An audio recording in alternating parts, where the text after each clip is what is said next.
आज स्वामी विवेकानंद की 161वीं जयंती है। वो समाज के सुधार के लिए शिक्षा की शक्ति में विश्वास करते थे और चरित्र निर्माण और मूल्य आधारित शिक्षा के महत्व पर जोर देते थे।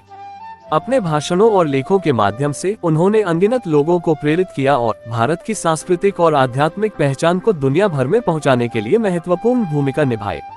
भारत सरकार ने 1984 में आधिकारिक तौर पर इस दिन को राष्ट्रीय युवा दिवस घोषित किया और 1985 से युवाओं को स्वामी विवेकानंद की शिक्षाओं और दर्शन से प्रेरित करने के लिए इसे देश भर में मनाया जाता है। सामाजिक कार्यकर्ता चौधरी हरपाल सिंह राणा अपनी धर्मपत्नी श्रीमती सीमा राणा के साथ बीते वर्ष विवेकानंद स्मारक शिला, जो कि भारत के तमिलनाडु के कन्याकुमारी में समुद्र में स्थित एक स्मारक है, पर जाकर स्वामी विवेकानंद को नमन किया। आज उनका क्या कहना है आपको सुनाते हैं। देश में स्वामी विवेकानंद के जन्म दिवस पर 12 जनवरी को युवा दिवस मनाया जाता है।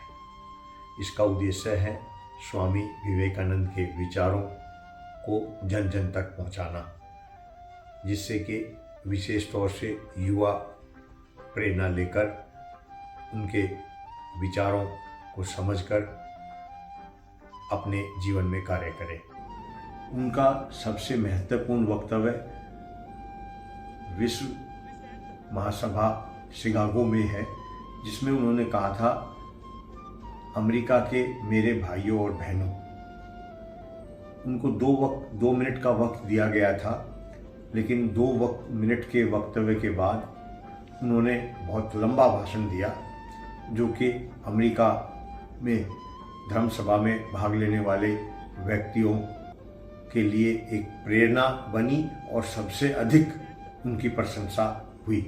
उनके जीवन पर अनेकों ऐसी पुस्तकें हैं। स्वामी विवेकानंद का जीवन और संदेश, संगठन और कार्यकर्ता आदि ऐसी अनेकों पुस्तकें उनकी वहाँ पर उपलब्ध हैं और देश के अन्य संस्थानों में भी उपलब्ध हैं, जिन्हें युवाओं को पढ़ना चाहिए और उनसे प्रेरणा लेकर अपने जीवन में उनका अनुसरण करना चाहिए। विवेकानंद जी का स्मारक बहुत ही ऐतिहासिक स्मारक है।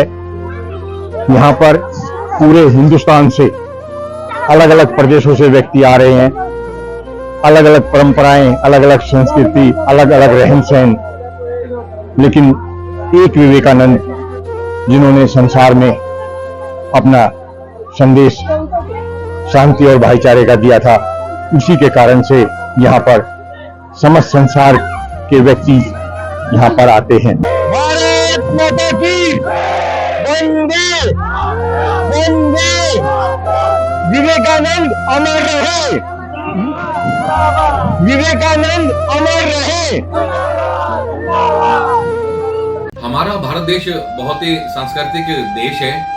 यहाँ की परंपराएं बहुत ही अच्छी हैं। मकर संक्रांति और लोहड़ी का पर्व आने वाला है, तो अपने सभी देशवासियों को बहुत बहुत बधाई और शुभकामनाएं देना चाहते हैं। आने वाले 26 जनवरी को जहां हमारा गणतंत्र दिवस होता है, उसके लिए भी सभी देशवासियों को बहुत बहुत बधाई और शुभकामनाएं।